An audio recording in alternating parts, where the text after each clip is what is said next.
Welcome back to another episode of Let's Play 1001 Games. I'm your host, Gaming Jay, and if you haven't noticed by the menu and the pop-up, we are playing an Xbox emulator today. I never thought this day would come, yet here it is. So today we're playing, I should say, today we're playing Gravity Crash, I think. Is the game working? Oh, there it goes. Today we're playing Geometry Wars. Gravity Crash, what am I talking about? Today we're playing Geometry Wars. Let me talk about the game for a second. It is a game that has a really cool legacy. It started off as like just some Easter egg minigame that they put in Project Gotham Racing 2, which is what we're actually playing in here today. It's a really cool game in its own right, and so many people liked it that they actually made it into its own game. It is a modern twin stick shooter, but it is really inspired by like arcade games of the early 80s. So it's a very cool game. We'll be checking it out here today. We'll talk about it, obviously. But I have had this Xbox emulator, XEMU, for a little while, and pretty much every Xbox game we've played, every Xbox game we've played on original hardware. And, I'm a big believer in enjoying games the way they were originally meant to be played. But truthfully, when we started this series 7-8 years ago, the original Xbox was itself already like 15 years old. It's now like 20-something years old. I don't even know the exact dates. It is old, man. And a lot of the original Xbox hardware, there are actually some capacitors and stuff inside them that tend to explode and leak with time and destroy Xboxes. I think it's the timing capacitor in some Xbox models. So Xbox hardware is not going to be around forever. And like emulators exist for Nintendo, Super Nintendo, Nintendo 64, Sega Genesis, Mega Drive, like all the classic game systems have emulators. And for a long time, PS2 and Xbox really didn't have much, especially Xbox.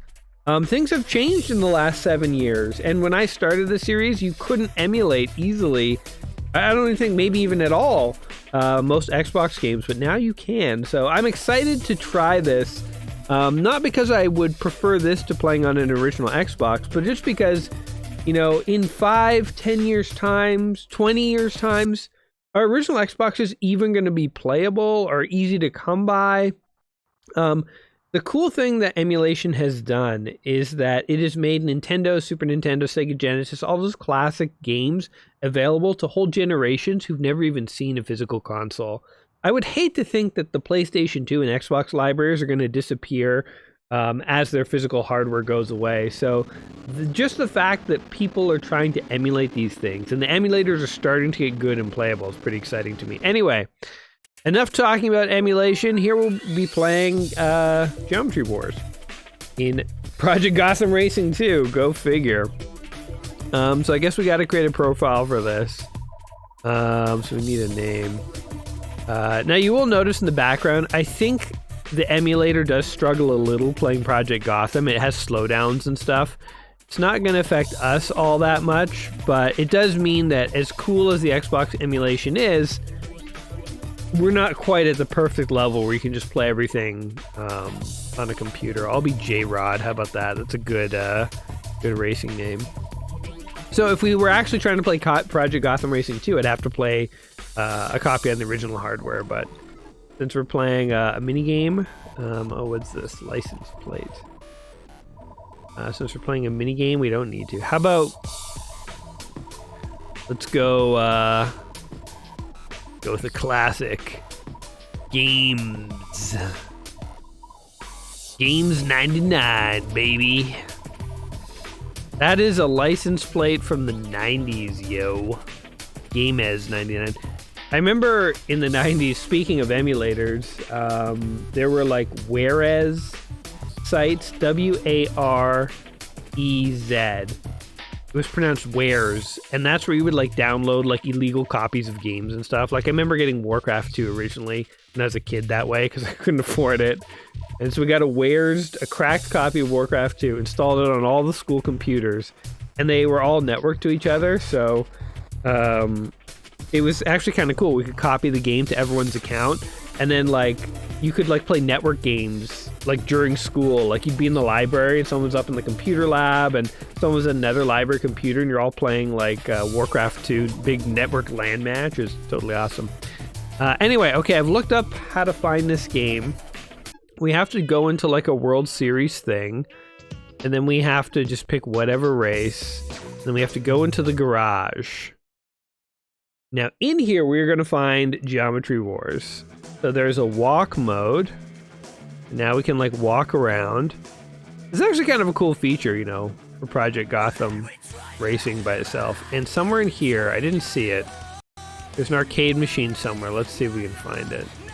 Here are all my cars, by the way. This is actually kind of a really cool feature for a racing game. Like actually be able to walk around your garage. Kind of cool. Again, noticing speed up and slowdowns in the emulator. It's crazy that even for hardware that is like 20-something years old, modern computers still can't emulate it seamlessly. Like we all think of, oh, the Xbox, it's just a computer from like the 90s. The Modern Vintage Gamer, MVG, has a really good episode on Xbox emulation that he put out recently. He's a pretty big YouTuber, and he's also like from the old like scene where people were like hacking and like modding Xboxes and stuff. So he knows a lot of coding and stuff. He has a great episode on the hardware and why it's so difficult to actually emulate Xbox. And I think I found out about this emulator through watching him, so go check it out if you have not heard about him. Anyway, here it is, Geometry Wars, the main star of the show. So again, this game was developed as a mini-game inside of Project Gotham Racing 2. We're not even going to play Project Gotham Racing 2 today, because that's not the game in the book, frankly. Although, is that game in the book? I don't even know off the top of my head. Anyway, Geometry Wars. All right, you are this little ship. It is twin stick, so one analog stick moves you, and one shoots. And you also have a trigger, which uses a bomb, and you just got to get as far as you can, killing as many shapes as you can. Oh, these green guys are so annoying. They dodge your shots. Oh my god, there's actually a lot of them. Oh my god. Things are getting difficult. So I think you can get upgraded weapons because we've got a better gun, or your gun just slowly upgrades over time as you get... Oh, I gotta itch my nose so badly, but okay, I'm going for it. Oh god. Oh my god, I almost died there. Oh, we got a spread gun. Oh god, I'm getting sucked in, or somebody is. Oh my god, I'm losing track of where I am on the screen. Oh my god. I think a portal sucked something in and it hit us on the way in. Yeah, so these red things are portals. Oh god. It's actually a hard game. Oh god. Game over. I didn't even use my you have bombs that clear the screen. So that's it. This very much does remind me of like an arcade game that could have existed in the 80s or even late 70s. Although maybe that's pushing the technology. But it's just simply drawing shapes. So it's vector-based graphics essentially. Which a lot of, you know, like asteroids and stuff was vector-based. I'm using this circle as a shield. Oh my god, it's gonna kill me. I'm trying to shoot it. Oh god, don't kill me. So yeah, it uses vector-based graphics, which a lot of old arcade games did, so it was certainly possible in terms of technology of the era. I mean, it might not have been as flashy back in the day. You know, there's lots of particle effects and stuff in this that might not have been possible. But, I don't know. You know what? If anyone out there is more familiar... My gun is like homing or something. The bullets are all over the place. If anyone out there is more familiar with like the limitations of hardware from the 80s and stuff, I would be curious to know like what year could this game have conceivably actually come out on real arcade hardware? Like if somebody had thought of making this. This is such an interesting idea about how like there are all these games that could have come out in the 80s or the 90s or even the late 70s, but nobody thought of them until like 2010, you know? So it's like, this is like an arcade game that might have existed in a parallel universe. Didn't happen to because nobody thought about it. But again, there's nothing about the graphics or the gameplay that is, you know, impossible. I guess dual analog sticks weren't something you saw on home consoles a lot, so this definitely would have had to be an arcade game. Like, this wouldn't translate well to, like, the NES or something like that. N64 could have done it because it had, well, it only had one analog stick. Really, this is PS1 is where you'd really have the proper controls to represent this at home. But at least in the arcades, you could have done dual analog sticks no problem. So yeah, it's sort of like a modern throwback retro game. And anyway, this game was so popular, this little mini game that they threw in. They just threw this in. They weren't necessarily trying to make like a new game or anything like that. Well, I mean, it is a new game, but you guys know what I mean. They weren't trying to make like a standalone game. They were just like, hey, it'd be cool if in your arcade or in your garage in Project Gotham, if you actually had I just used my bomb, clear the screen. It'd be cool if you had an arcade game that you could play. So they made this. And then people like this so much that Geometry Wars has become its own series. It's had sequels. It's had, I think there's 3 or 4 different Geometry War games that have come out. The newer games add a lot more features. There's like survival modes. There's music in the background. There's even more particle effects. So this is like the most basic looking version of the game that exists. But notice there's like different waves of enemies that come at you, and like I think in the other versions they have levels and stuff and different power-ups that you can get and all sorts of stuff. So it's just crazy. I want to keep going. I can't even, one thing about this game is I can't even tell like what level I make it to specifically. I do notice that there are sometimes different waves of enemies and stuff. I wonder if in this basic version it was all just randomized. But yeah, this is it. How long can you survive? Or can you even? You know, it's the green ones that are the worst, I find. Oh, God. In the other versions of Geometry Wars, so the one that I played the most, I think I did try this one at a friend's house at one point. I was like, oh, that's cool. And then years later, when I had an Xbox 360, a version of this came out on the Xbox Live Arcade, so I bought it. And I remember that version has like snakes and stuff that will chase you at some point. Oh God! Summon the black hole! Oh no, the black hole! Oh no! I tried to summon the black hole to save me. That didn't work, and then I ran right into an enemy. Oh God! I don't have a great strategy for this game. I think even when I played it on my Xbox 360, it's like... It's one of those games where, like, you definitely get better at it over time, but I never felt like I was good, you know? Like, Tetris is a game that, like, when I was a kid, certainly it was a hard game. And, you know, I could only go so long before I died. As I've aged, I've played a lot more Tetris, and I'm certainly not, like, a pro, but I feel like I'm a lot better at Tetris nowadays, and I have strategies, and I can like see patterns in the game that I didn't pay attention to as a kid. So I have like better ways of dealing with, you know, the Tetris shapes that come. So I think I'm a much better Tetris player than when I was a kid, and I can like I could tell you my strategies and my thoughts and stuff. In this one, my only strategy is survive. It's like you just gotta live, man. And oh God, I'm out of bombs. You just gotta live. And the only way you get better, I guess, is with skill, where it's like riding a bike. You just gradually get better at it, but you don't necessarily know what your strategies are.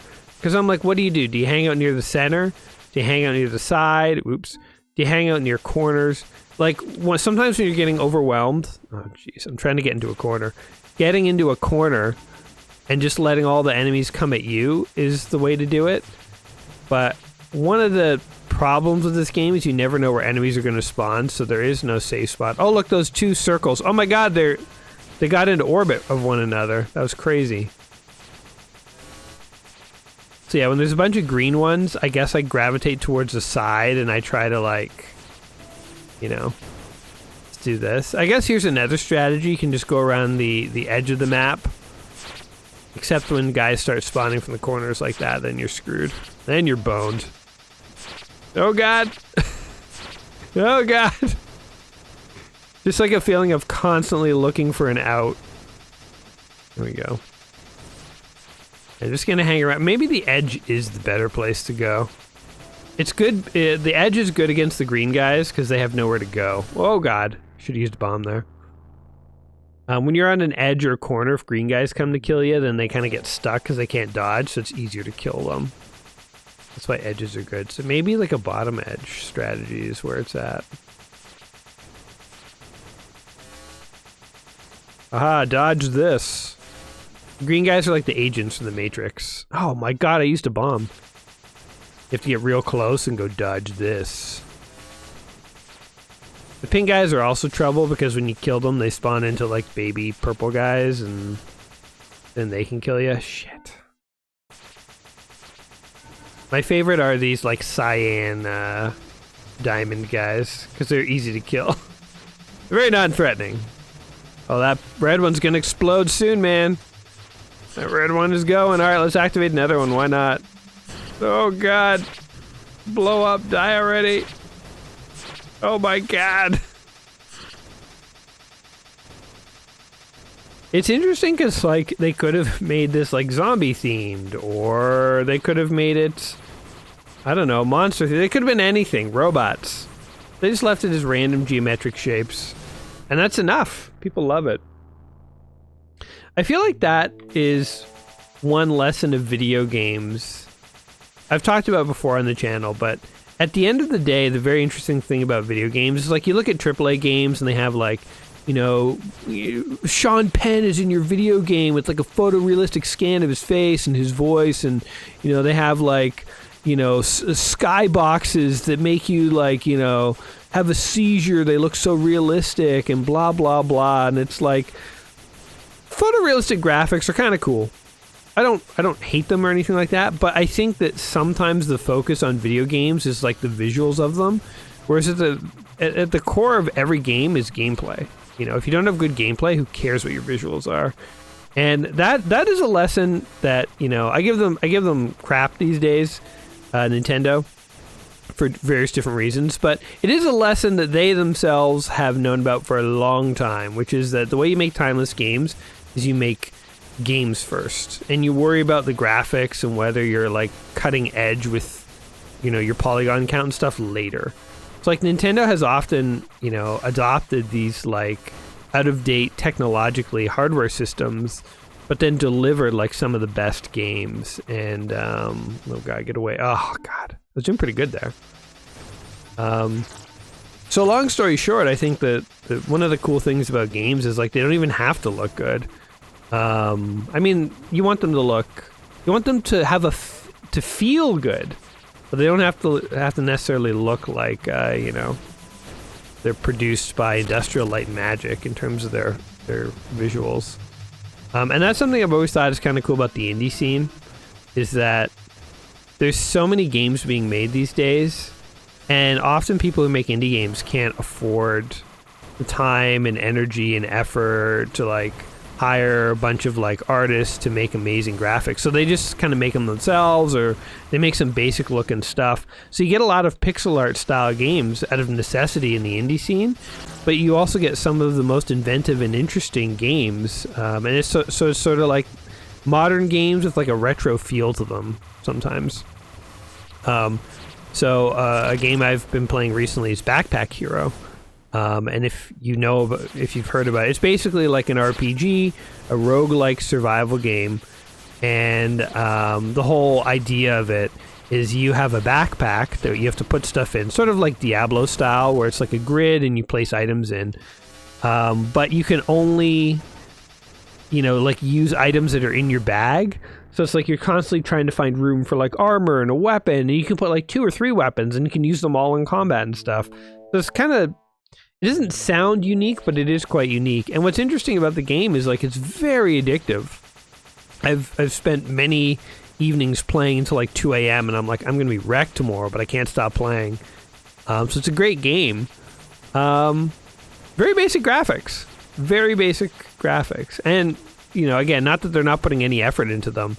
I mean, if I had to make the graphics they've got in their game, it would take me forever. So it's like not nothing, but it's certainly very like pixel arty and retro, and like, you know, some actions your characters perform, there isn't even a graphic for it. The character just gets stretched and bobs in a weird way, and it's like that's how you know they've performed their action. They didn't even animate frames for it. They just kind of stretched their sprite, and that's it. But it's all you need, you know? It's all you need. It's like, look at this. Would this game be better if there were zombies or robots or anything? Or is there something kind of fun and also maybe even charming? Is it even more fun, the fact that it's just a bunch of geometric shapes, you know, exploding? Like, this is the most basic you can make graphics, just some few vectored shapes. And it's interesting. So, yeah, I'm a big believer in gameplay first. There was a time when games were coming out, and I'm like, oh man, I can't wait for the PS2. The graphics are going to be so sick. Then the older I got, I was just like, who cares about graphics, man? I guess it's because, yeah, I just gradually realized over time that I'm like, I just want something that's fun.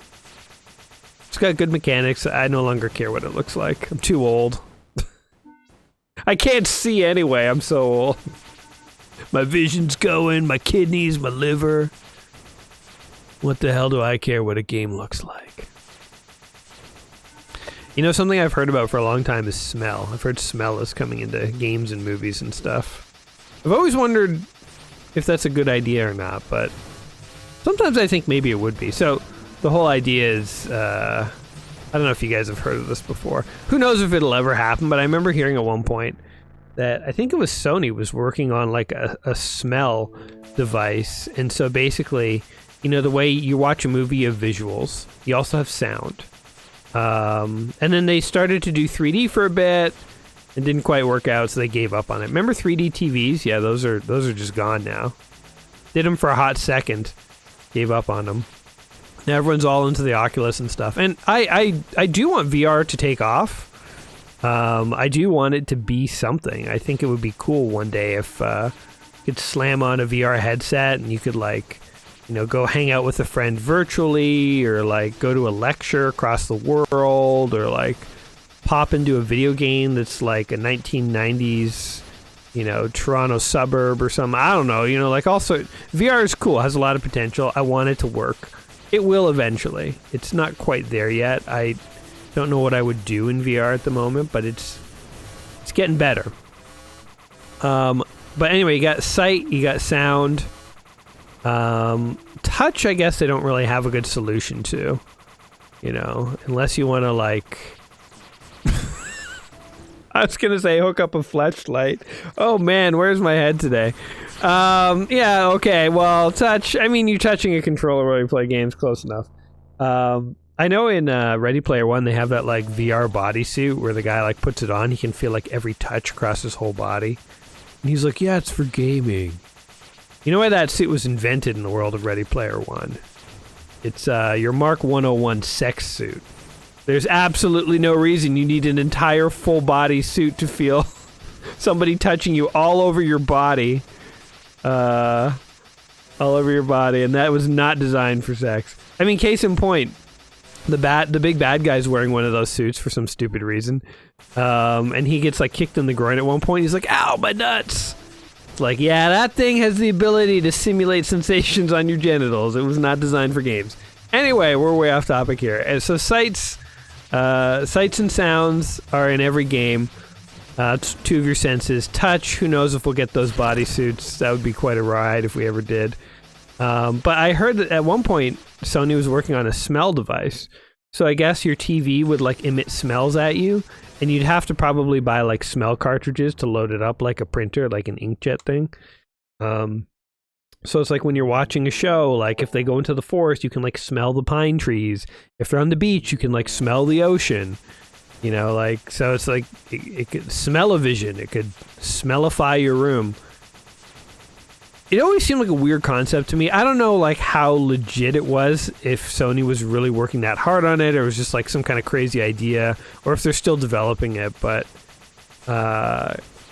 it seems like, first of all, there would be a lot of potential to abuse that. Like, You know, somebody could like send you, here, check out this YouTube link, man. You clicking, you're like, oh man, my house smells like crap. What is that? They're like, you just got rickrolled, bitch. And it's, you know, like some sort of elaborate prank to put bad smells in your house. But I guess the other side of it is like, I don't know how often I'm like watching a show and I'm like, man, if only I could like smell what's going on, you know? Like many of the shows I watch, I guess, don't take place in interesting smelling areas. You know, like, I don't know, you're watching, when you're watching The Office, do you want to like smell The Office? Or like smell the smells coming off of Dwight as he's sitting, like not literally up there smelling him, but just like you're sitting beside him. Do you want to like smell his cologne? I don't know.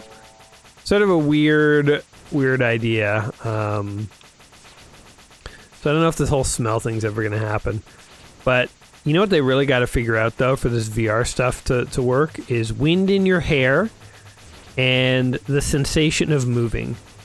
Basically, if let's say I do a VR roller coaster, I want to not only see the roller coaster and get the visual feedback that I'm moving, but I actually want to sort of feel a little in my inner ear like I'm moving, in the sense of like they need to figure out a way, like when you're actually on a roller coaster, like your body gets pulled back and then pushed forward, you know, like in the simulator VR pods that the military uses for like training pilots and stuff. Like I want something like that where I'm like actually somehow moving. It's probably too expensive to build like a whole rig in people's houses to have them move, so instead you gotta figure out a way to trick the brain. So I figured out how to trick my brain to think my whole body's been jostling around, and also put wind in my hair. You do those two things and I think you really got something with this whole VR thing, guys. Until then, it's an interesting surround movie. You have surround sound, VR is surround visuals. It's a surround movie. Oh my god. Anyway, I don't know how I got on that topic. I've literally forgot the train of thought. I might have to go watch this video after and figure out what was I talking about that got me onto smells. How did I get there?